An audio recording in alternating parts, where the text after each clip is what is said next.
I joined the department here over 9 years ago, and I had other grants when I first came here, which I'm not doing. Those largely involve digital signal processing in electrical engineering. I, in fact, did join the team. Now I'm a co-investigator on several other grants, and I also have a patent in imaging, which is not what I'm going to be talking about here. It's a Stanford patent. And I don't have any other disclosures related to the material.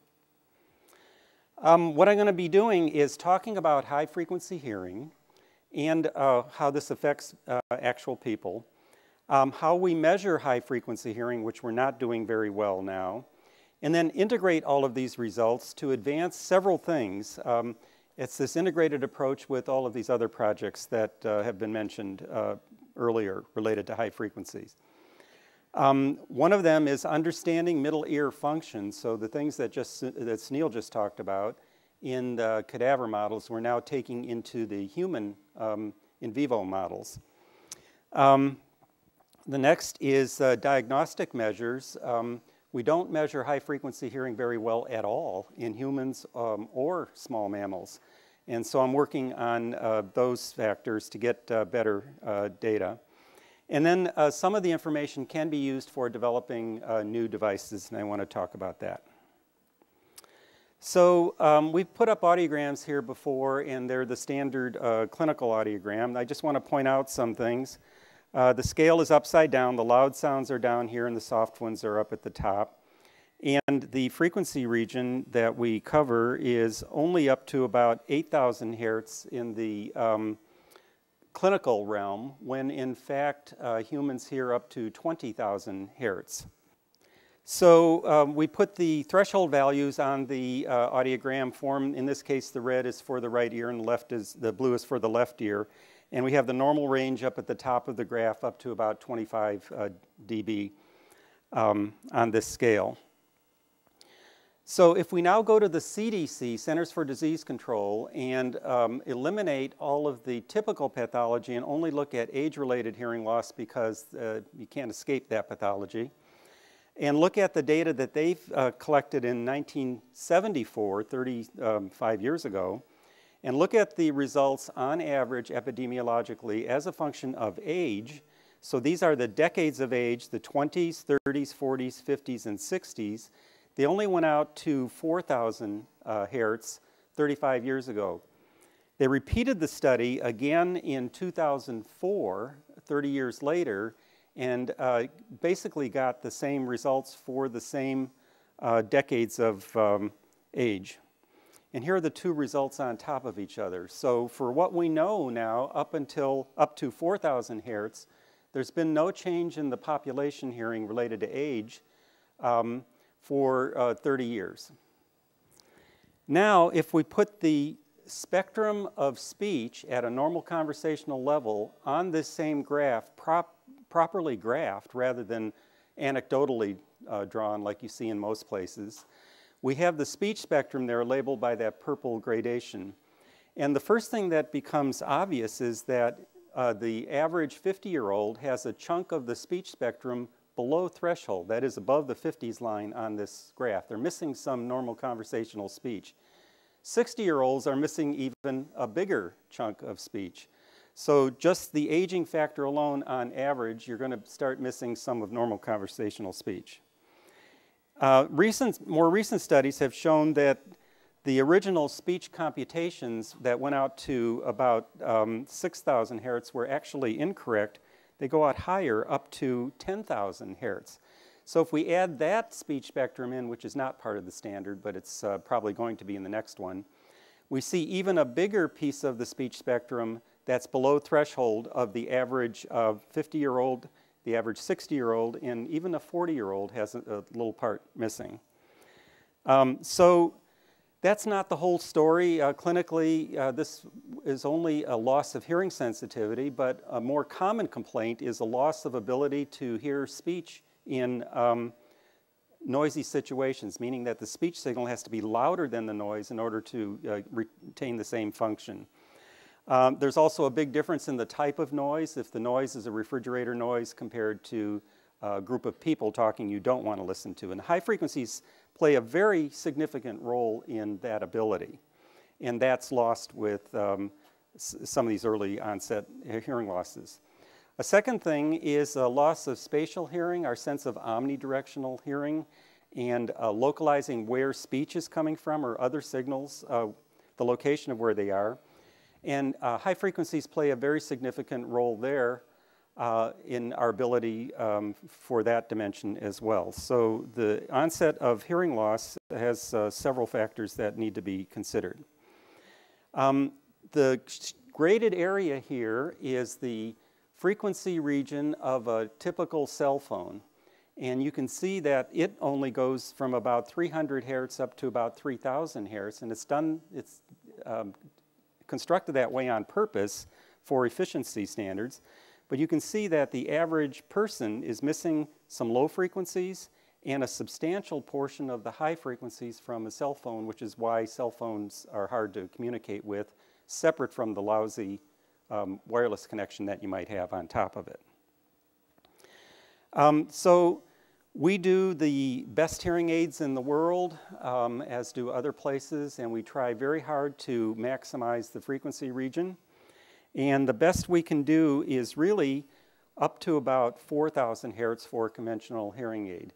Some hearing aids, under some conditions where we can modify the ear mold in certain ways, we can get another, a little bit more high frequency energy, maybe 5,000 hertz, but after that there's no more output available, which may explain part of the reason why patients have difficulty hearing in noise, for instance. They're missing that, that information with the conventional hearing aids. The bone-anchored hearing aid is a specialized hearing aid that's surgically implanted, and its frequency response is even less than conventional hearing aids for some applications. And one of the points is that it definitely does not go above this 4,000 hertz region, making this part of the speech spectrum unavailable to those patients. So what can we do to improve this? The first thing is we can improve our understanding of the middle ear, particularly the transfer process for the high frequencies. We can improve diagnosis with regular audiometry. You've heard a couple of times the ototoxicity problem, which is in the basal end of the cochlea first, and that's the high frequency region. These projects that involve microendoscopy are also in the basal end of the cochlea, and that's where the high frequencies are. We can also improve imaging related to diagnosis. Surgical intervention, if we understand the biomechanics related to high frequencies, we might be able to guide surgical repair for middle ear, and also maybe even other surgical things for the middle ear of devices. For devices that patients wear, we might be able to improve conventional hearing aids plus middle ear implantable device components. So the typical clinical measure is to do air conduction thresholds indicated by these X's, blue X's, and those measures clinically under standards do go out to 20,000 hertz, and the typical value that we can do is up to 16,000 hertz, indicated why this is off the edge of the audiogram. We do about 10 per week of these cases that are from the cancer center for chemotherapy monitoring for ototoxicity. If we now take a bone conduction oscillator and put it on in the surface of the skull and measure bone conduction sensitivity, those are indicated by these inequality signs. And we stop here at about 4,000 hertz. Sometimes we go to 6,000 hertz, but we can't go any higher. So in reality, for all of the things I've been talking about so far, we have very little information in this region here. We just don't know what's going on, in particular in relation to the way the middle ear transfers that energy. So the high frequency measures I'm talking about are in this shaded region, in particular improvements by bone conduction. So the earphones we use in the regular clinic are these indicated up here on the upper right, which are standardized and go to 20,000 hertz. And a lot of clinics don't have these, but if you're involved with monitoring the ototoxic drugs, you have to have these. And so we have these at all of the booths. And for those patients, we routinely measure up to 20,000 hertz. And that's actually a pretty reliable, standardized method, even though it's not done on standard audiograms. The standard bone conduction oscillators indicated in the image just below it. And it is standardized, but it's only standardized up to 6,000 hertz, mostly because it's incapable of putting out any high-frequency energy.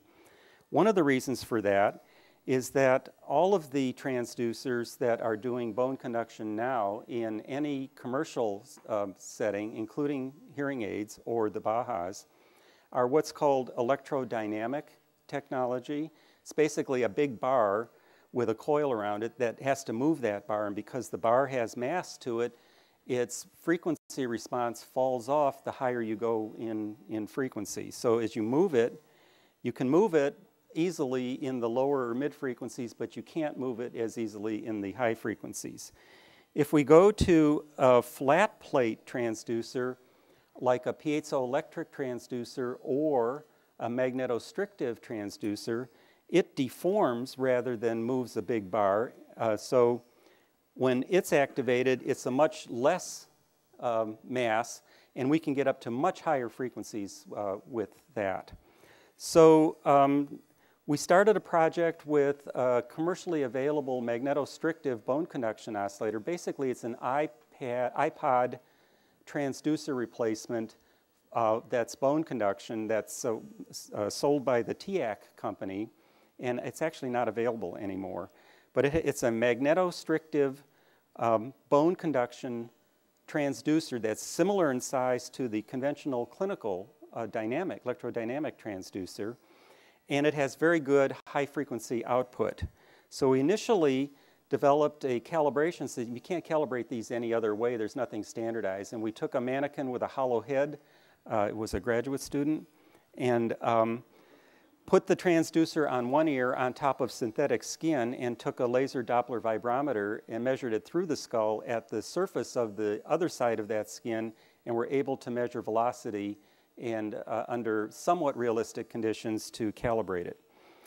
We then went to 9 subjects, and we're very encouraged by this. These are the audiogram results for the 9 subjects. Basically, the red dots are air conduction under standardized conditions. The red triangles are bone conduction under standardized conditions. And the little blue triangles to the right are the high-frequency bone conduction measures performed with the new transducer.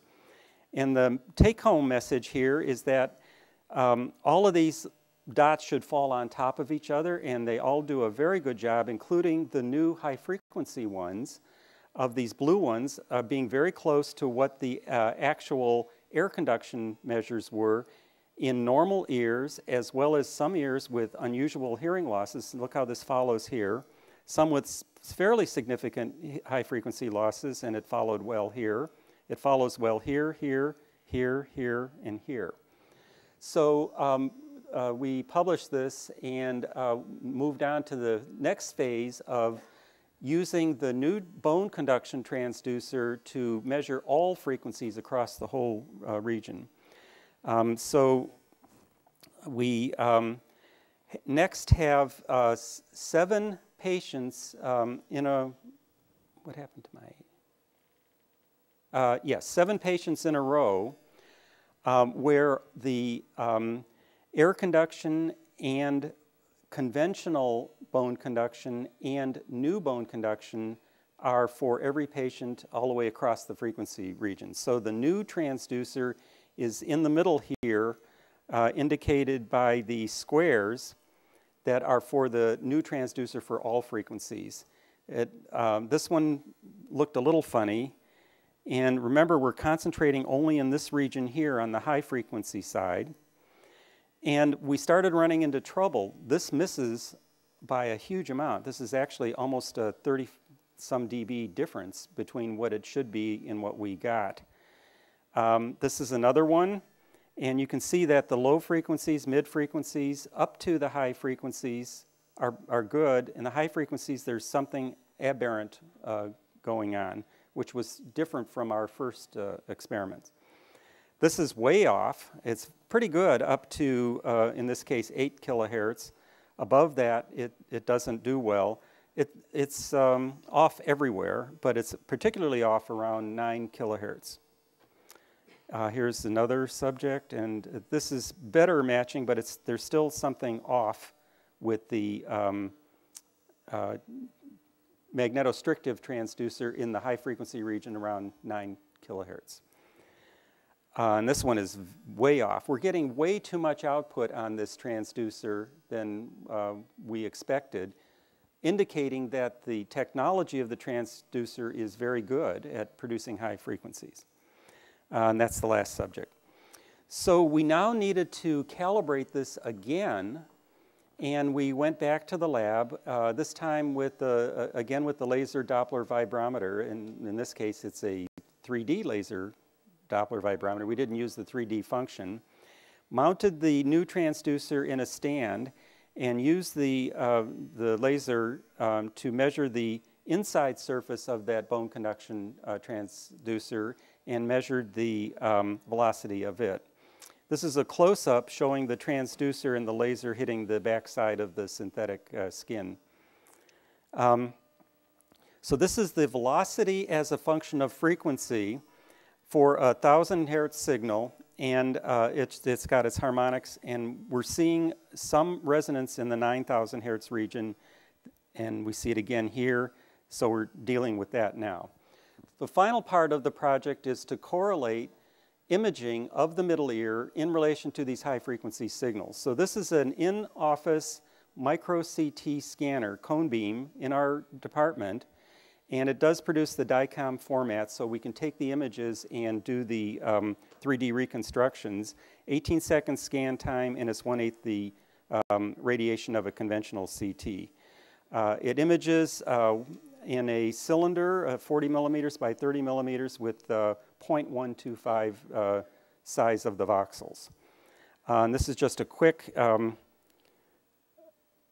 movie showing that you can look at all 3 planes, and then you can zoom in onto the middle ear, and in 1 second it'll zoom in. And these images are good enough of the middle ear. You'll see the stapes here in a minute. There's the stapes. And then it'll flip to the other direction, and you'll be able to see the rest of the ossicles in the middle ear. And the resolution of this is sufficient to incorporate into our mathematical modeling to get the geometry of the middle ear in direct relation to the high frequency measurements we got from the same person. Final project is I'm developing a new probe for the mouse measures in my role of running the auditory core. This has been more difficult than I thought, so I won't talk about it. Again, it's a family and it's a group of people, and it's really been fun being part of this group. Thank you very much.